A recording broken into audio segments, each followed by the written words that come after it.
Hello everybody, quick video about the brand new Apple iPhone 6 Plus. Yes, I opted for the big version, 128 gigabytes, biggest and best you can get. Why? I use that thing a lot. I use it in the morning as an alarm clock, as a radio, to watch some shows in the morning, like the news.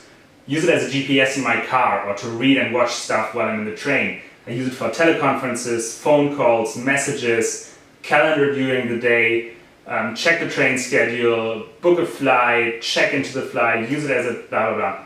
You can get the rest, right? So I use this thing a lot. So all I need is the biggest and best I can get. I don't want to run into any storage problems. Plus I need a lot of battery. That's why I went for the 6 Plus. But a lot of people have asked me, is this 6 Plus actually too big? And how does it compare to the 5S, for example? This is why I did this video. 3 things I'm going to cover. Number 1, how does it feel in your pocket? Number 2, how does it feel in your hand? And number 3, how does it feel actually looking at it? How do the apps perform? So number 1, how does it feel in your pocket? What I've had previously is the iPhone 5S. Feels kind of small right now. I've been very used to this phone, right? I can use it, I can easily navigate it. How does it feel in my pocket? Well, you almost don't feel it if you have it in your pocket. You don't see it, well you see it, but it's almost invisible. It doesn't obstruct your movement in any way. It's a very small and nice phone. Plus what you can do is to sort of secretly pull it out, check the time, check your messages, slide it back in. So now when I went to the 6 Plus, I thought, oh man, this is going to feel different in the pocket. I'm going to put it in my pocket, but actually, because it's so flat and so thin, you almost don't see it much more than the 5S.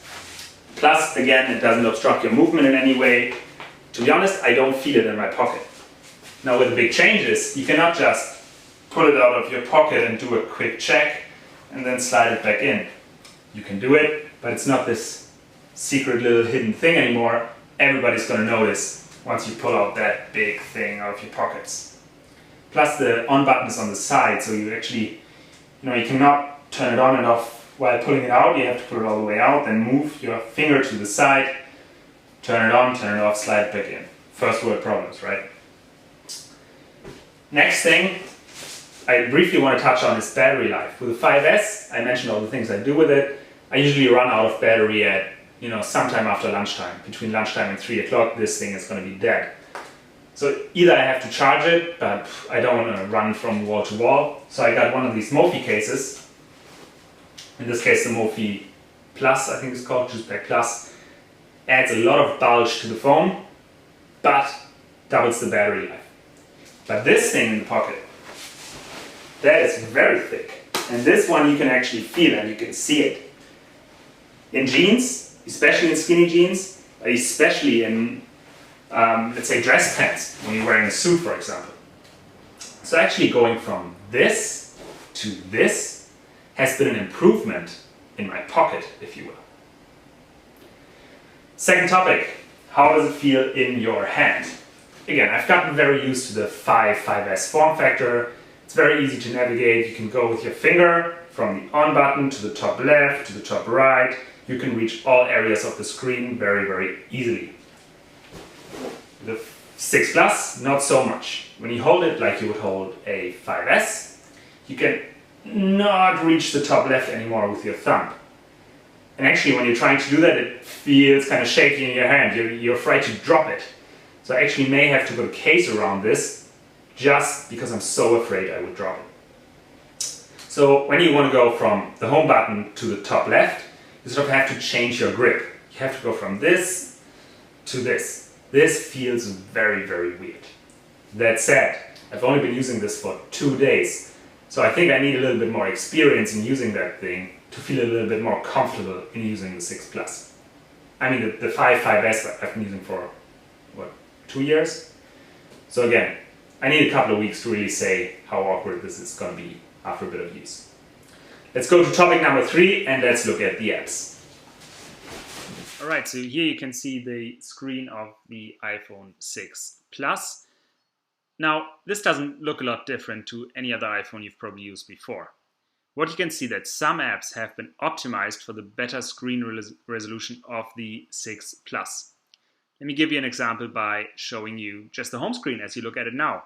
You have not 5 buttons in one row, 5 apps, but 6 apps plus the launch bar on the bottom.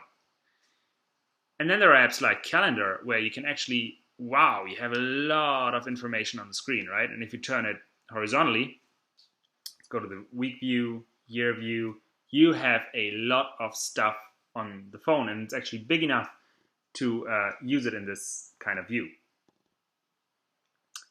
I could show you the email app as well. I don't want to do that right now, but if you look at email, it works similar to the iPad, where you have your list of emails on the left side and then the content of the email on the right side. So it's much easier to work with this than with the previous iPhone.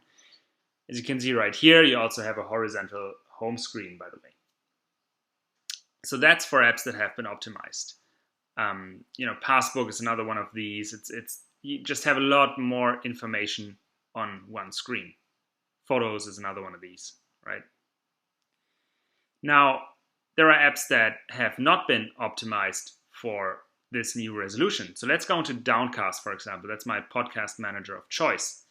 And what you can see is everything is just bigger. What I would love to see is not just 6 podcasts listed here, but actually have the ability to see 10, for example. Same in the list of downloads here. Everything is bigger, but I don't actually have more information on the screen.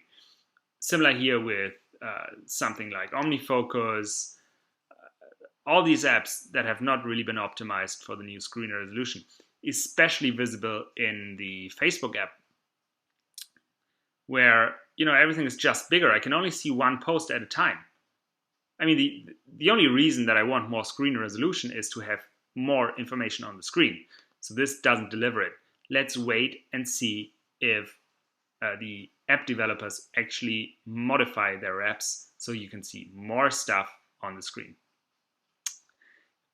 Just briefly, I mean, you do have the ability to set the display zoom as standard or as zoomed.